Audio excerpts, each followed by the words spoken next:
You're listening to Farseer Productions, giving voice to the words of the past.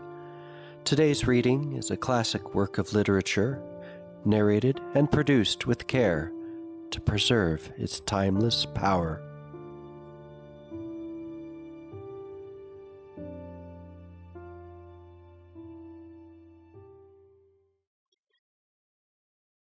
The Telltale Heart by Edgar Allan Poe. It's true. Yes, I have been ill. Very ill. But why do you say that I have lost control of my mind? Why do you say that I am mad?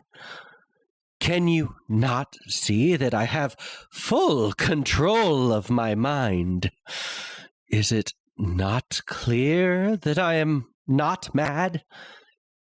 Indeed, the illness only made my mind, my feelings, my senses stronger, more powerful. My sense of hearing especially became more powerful. I could hear sounds I had never heard before. I heard sounds from heaven, and I heard sounds from hell. Listen, and I will tell you how it happened. You will see. You will hear how healthy my mind is. It is impossible to say how the idea first entered my head. There was no reason for what I did. I did not hate the old man. I even loved him. He had never hurt me. I did not want his money. I think it was his eye. His eye was like the eye of a vulture. The eye of one of those terrible birds that watch and wait while an animal dies, and then fall upon the dead body and pull it to pieces and eat it. When the old man looked at me with his vulture eye, a cold feeling went up and down my back. Even my blood became cold. And so I finally decided I had to kill the old man and close that eye forever. So you think I am mad? A madman cannot plan. But you should have seen me during all of that week. I was as friendly to the old man as I could be, and warm and loving. Every night, about 12 o'clock, I slowly opened his door, and when the door was opened wide enough, I put my hand in, and then my head. In my hand I held a light covered over with a cloth so that no light showed. and I stood there quietly. Then, carefully, I lifted the cloth just a little, so that a single, thin, small light fell across that eye. For 7 nights I did this. 7 long nights. Every night at midnight. Always the eye was closed. So it was impossible for me to do the work, for it was not the old man I felt I had to kill. It was the eye is evil.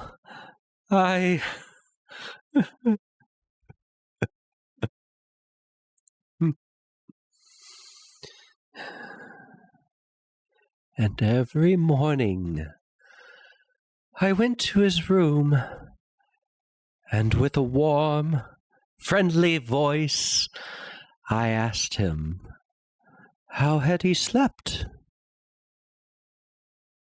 He could not guess that every night, just at 12, I looked in on him as he slept.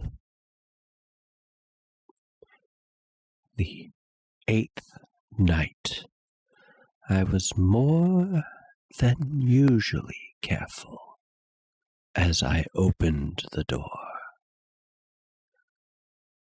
The hands of a clock moved more quickly than did my hand.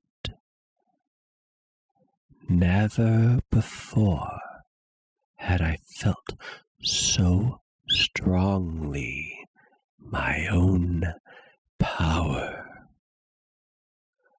I was now sure of success.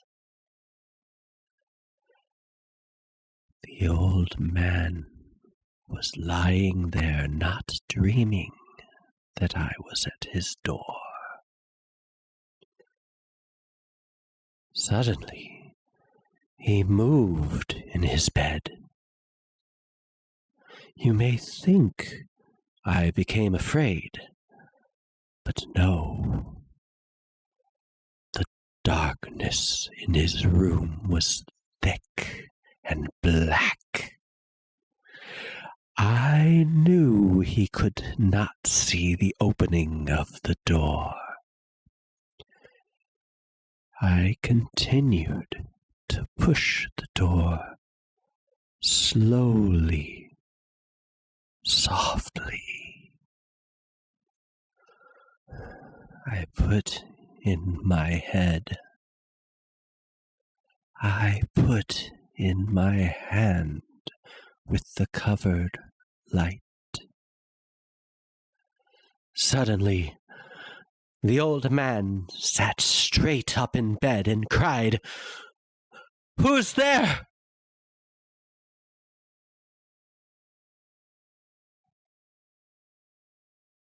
I stood quite still.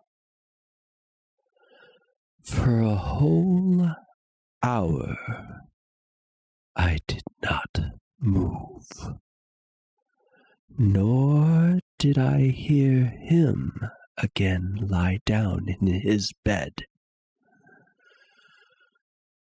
He just sat there, listening.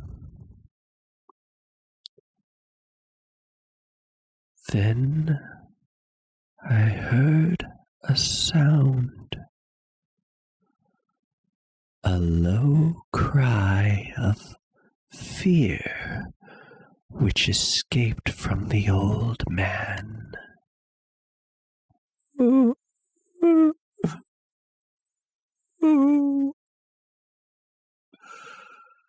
Now I knew that he was sitting up in his bed, filled with fear.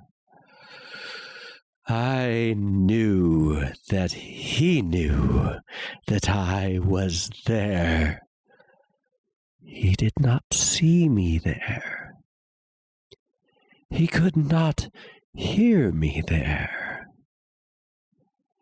He felt me there. Now he knew that death was standing there.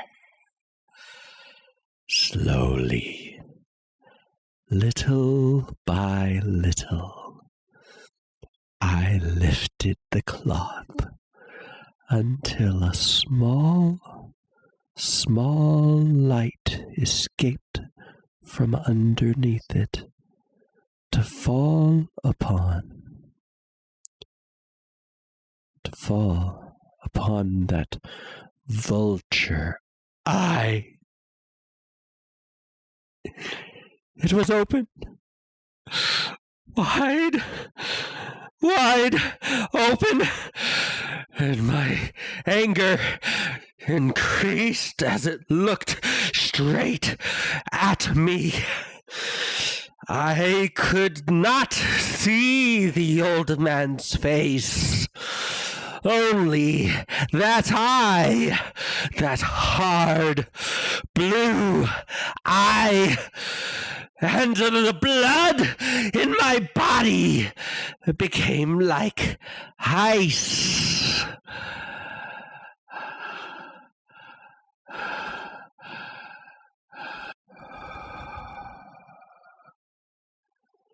Have I not told you that my hearing had become unusually strong? Now I could hear a quick, low, soft sound, like the sound of a clock heard through a wall. It was the beating of the old man's heart. I tried to stand quietly, but the sound grew louder. The old man's fear must have been great indeed. And as the sound grew louder, my anger became greater and more painful. But it was more than anger. In the quiet night, in the dark silence of the bedroom, my anger became fear.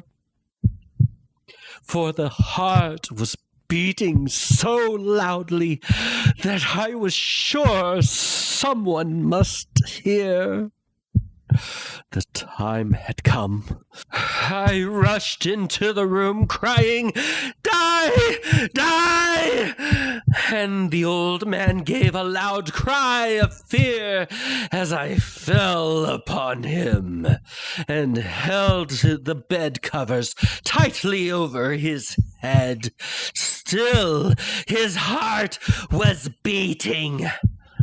But I smiled as I felt that success was near.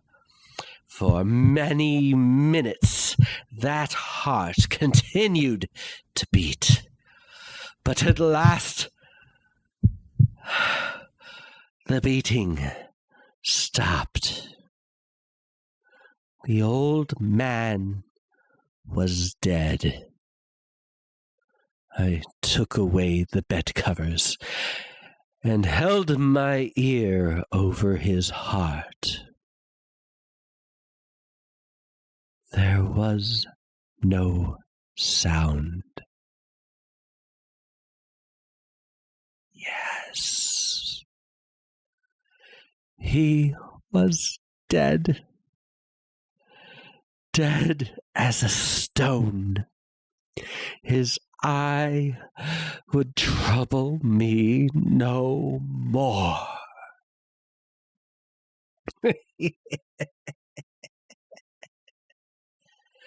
So, I am mad, you say? You should have seen how careful I was to put the body where no one could find it. First, I cut off the head, then the arms and the legs. I was careful not to let a single drop of blood fall on the floor. I pulled up 3 of the boards that formed the floor and put the pieces of the body there.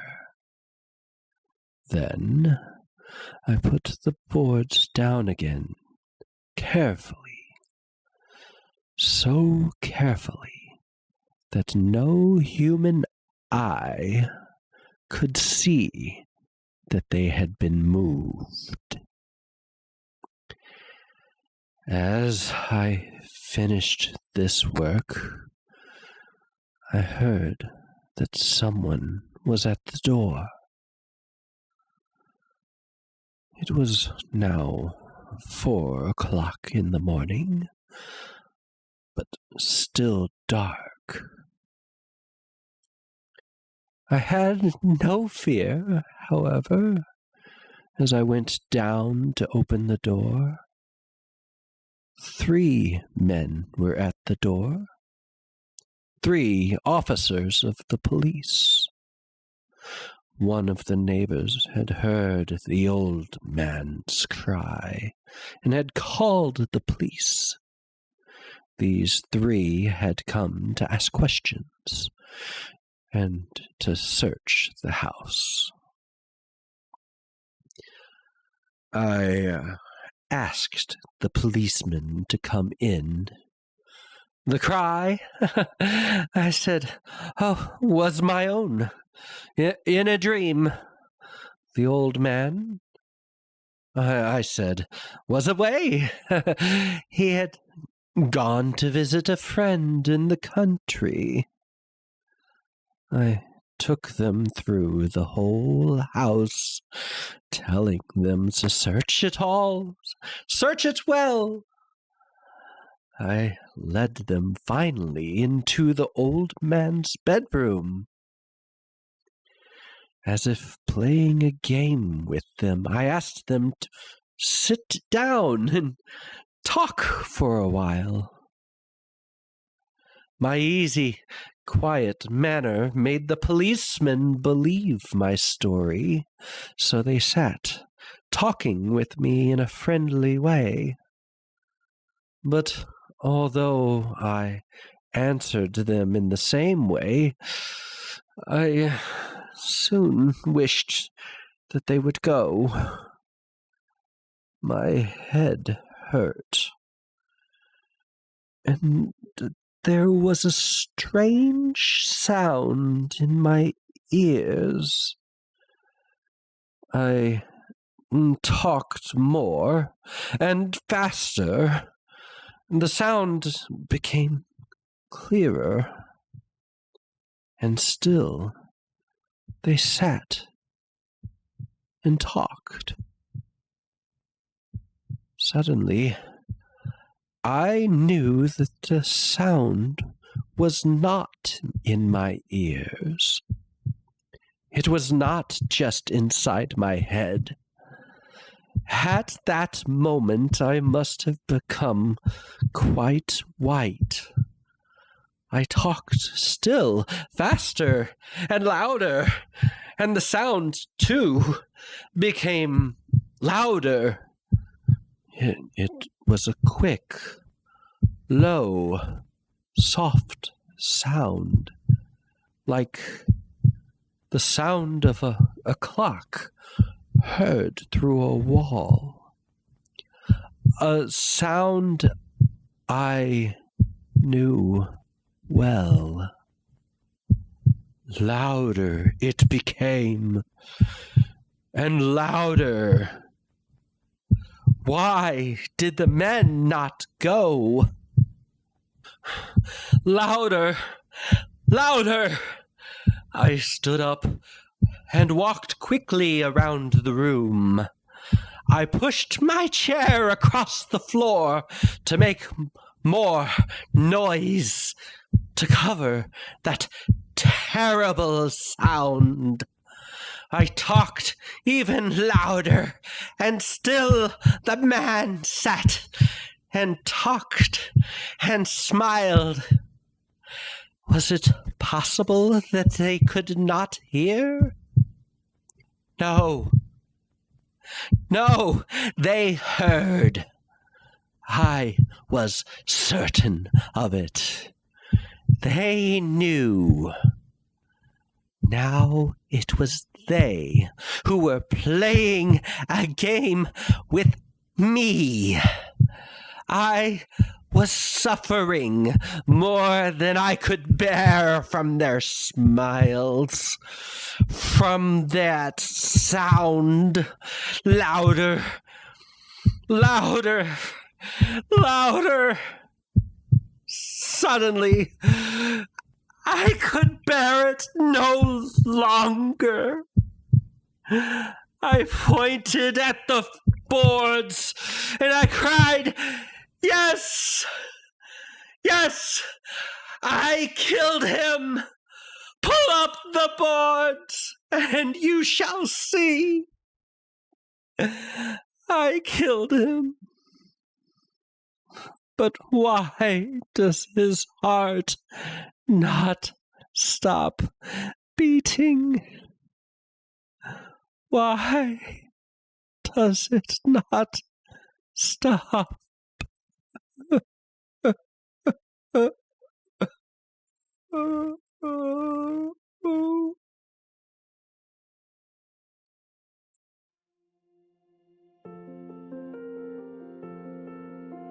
Thank you for listening to Farseer Productions. If you enjoyed this narration, consider supporting future readings at buymeacoffee.com/Farseer Productions. Follow us on YouTube, TikTok, Instagram, and Spotify for more classic stories brought to life. Until next time, may the past speak clearly.